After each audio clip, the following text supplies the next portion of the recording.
Hello, dear friends. It's not boring to talk about the weather right now because this spring is very special. Opinion piece. Much is crazy. The madman theory.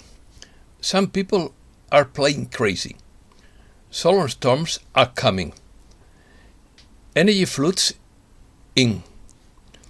Much rest is required. This is a continuous amazement. No winter lasts forever. Strange orange dust cloud cover Spain. Mud showers expected over peninsula. Haze put Spanish cities on alert.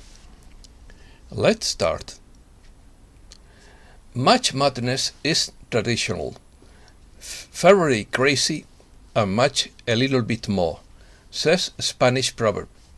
March is the month of expectations, of things we don't know. The greenery of spring reminds us that life is a call to hope.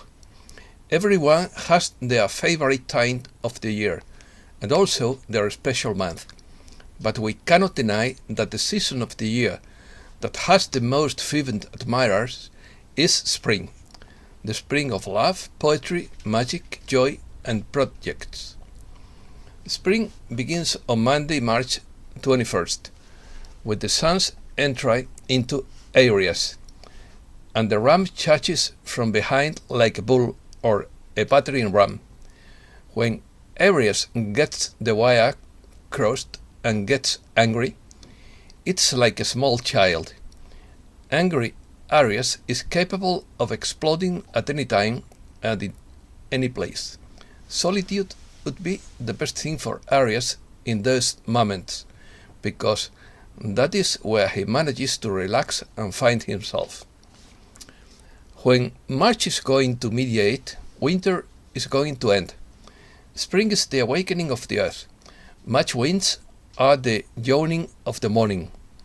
In March, the days grow longer. Let those hours serve to make amends for some winter mistakes. No winter lasts forever. No spring skips its turn. Each spring is indeed a unique one, a perpetual wonder. Science has never been able to find a calming agent as effective as a sunny spring day. Solar storm.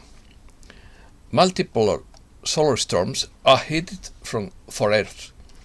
Expect satellites to be knocked off course, with internet and phone outages.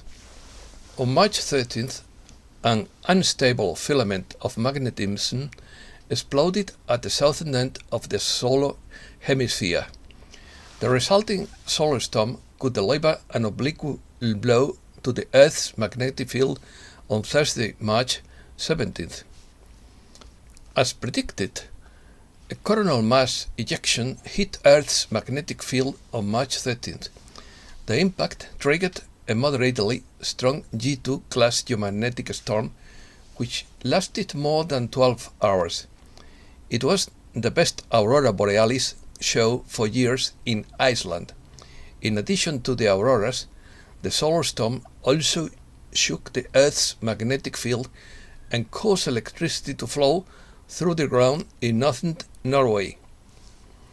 Orange blanket over Spain. A cloud of dust from the Sahara Desert covers Spain. An intense influx of suspended dust from the Sahara Desert has caused an extraordinary episode of haze that reduces visibility, worsens air quality, and covers the Iberian Peninsula with sun. Most Spaniards discovered this Tuesday orange skies and an unusual blanket of dust in the air. This phenomenon is known as calima. It is dust from the Sahara Desert. Meteorologists predict that strong hot winds laden with dust will also reach the Netherlands and Germany. Calima puts Spanish cities on alert for pollution and mud showers. The layer of Saharan dust that has covered the Iberian Peninsula and the Balearic Islands on Tuesday driven by the Celia squall, has put cities on alert for unfavorable air quality and some mud showers. It is recommended to hydrate, close windows, go out with a mask, and limit physical activity outdoors. This meteorological phenomenon of strong hot winds loaded with sand dust from the Sahara Desert is called calima in Spain. Calima is an atmospheric accident consisting of dust or sand particles in suspension, whose density makes visibility difficult. It consists of very small particles of dust, ash, clay, or sand in suspension. As an immediate effect, and depending on its density, it produces a greater decrease in visibility and the appearance of discomfort in eyes, nose, and throat. Theory of the madman. It is not the same to be crazy as to act crazy. President Putin on Sunday ordered his defense minister to place Russian nuclear forces on high combat alert. This would be called the madman theory. In this case, Putin is projecting his supposed willingness to do something insane, such as using nuclear weapons, to get the West to cease its eagerness to support Ukraine. This theory only works when the one who threatens convinces his enemy that he is insane, and some people think Putin fits this description, but that doesn't mean he has lost his mind. He has gotten to where he is now by being calculating and cunning. The madman theory was the main feature of the foreign policy conducted by President Nixon. His administration tried to make the leaders of other countries think that he was crazy, and that his behavior was irrational and volatile. Fearful of unpredictable response, communist bloc leaders would avoid provoking the US. Appearing to be a little crazy might be an effective way to induce an adversary to resign, but scholars in international relations have been skeptical of the madman theory as a political strategy for negotiating success. One study found that the madman theory may be counterproductive, although it may have some value under certain conditions. Some people have characterized President Trump's behavior toward allied and hostile states as an example of the madman theory, but I don't think he is as crazy as he seems either. Breaking news. First, the number of Ukrainian refugees reaches 3 million. Second, UN warns of risk of global food crisis after war in Ukraine. Third, first evacuation of Mariupol. A convoy of 160 vehicles finally manages to leave the devastated city of Mariupol after several failed attempts. Fourth, the president of Ukraine assumes that his country will not join NATO. Fifth, Noam Chomsky warns that negotiations between Russia and Ukraine, in quotes, will get nowhere if the US persists in its inflexible refusal to join. Sixth, NATO moves ahead with military exercises in Norway, deploys more than 30,000 troops, 50 warships, and 220 aircraft near the border with Russia as tensions rise in Ukraine. Seventh, hypersonic missiles in Poland, Romania, Ukraine, the Baltics, and Eastern Europe. Russia's concern is the plan to place hypersonic missiles on Ukraine's western border 3 minutes from Moscow, in the Baltic states, Poland, Romania, and Eastern Europe, to pierce its currently invulnerable Russian missile shield. 8. War could end in May, says Ukrainian presidential advisor. The war in Ukraine is likely to end in early May when Russia runs out of resources to attack its neighbor. Oleksiy Arestovich, advisor to the Ukrainian president's chief of staff, said Monday, "Talks between Kiev and Moscow have so far produced very few results besides several humanitarian corridors outside besieged Ukrainian cities." 9. Foreign volunteer in Ukraine complains that the Ukrainians are threatening to shoot them if they want to leave. They are being sent with little ammunition on suicide missions where entire groups have refused to fight. Many have had to flee their training camp and try to return home. Russia. First, protests continue in Russia against the war with more than 18,000 arrested. Second, Russia's SWIFT ban will boost trade without dollars, says Turkish Exporters Union.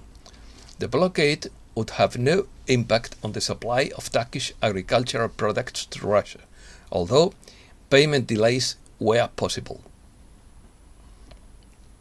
be possible. Third, Russia will import more from friendly countries to supply Western products. China. First, China is the only country benefiting from his armed conflict at the moment, according to a Ukrainian economic advisor. Second, Russia seeks military help from China. A US official said Russia asked China for military equipment to use in its invasion of Ukraine, a request that has raised tensions over the ongoing war ahead of a meeting Monday in Rome between top advisors to the US and Chinese governments.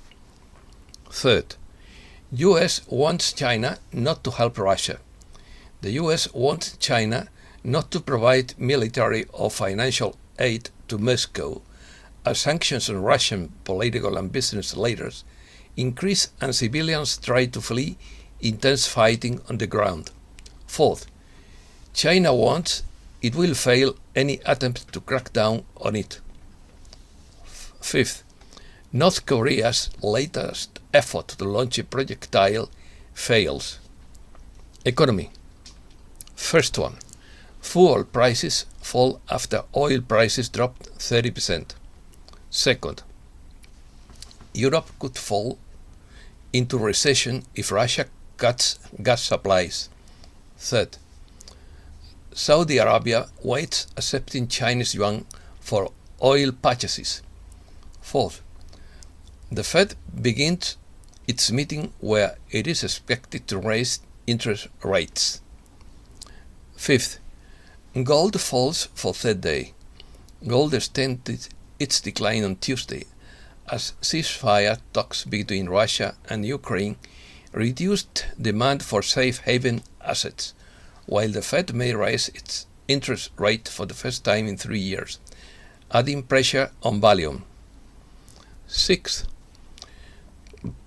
European stock markets rise on a possible rapprochement between Russia and Ukraine.